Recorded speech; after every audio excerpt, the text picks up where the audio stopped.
Кебат е лукса и се вкарвам в нея като букса. От кеф на дукса. Тук съм по улиците, пешачката. Нямам книжка за бегачката, къде да возя играчката. Единствено сурвачката и да я сурвакам. Друго нямам, затова не крякам. А и не смятам пиян в канавките да се мятам. По-добре така да се клата, сам да си патя. Като си пеша, коя путка ще се върже.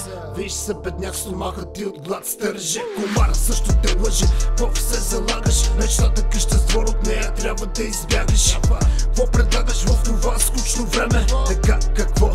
Редене без пестене, част втора. Така за кефа без никаква умора. Нека да се чува, че запаляхме мотора.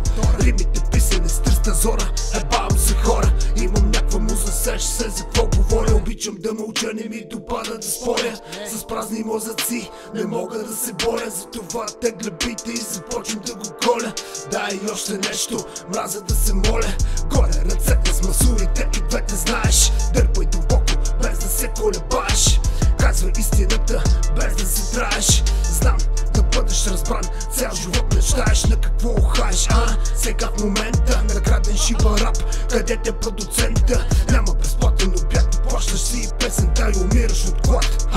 Така е, брат, и затъваш войната, щом нямаш занаят. Бъди егоист, докато си още млад. Никой не мисли за теб в този свят, освен някой друг близък шибаният ти град. Редене без пестене, още гори това горене. Шумен Еверест, поздрави от мене. Нали знаете, че сме на високо? Да живее пантерата, нека бъде жестоко. Нека бъде жестоко.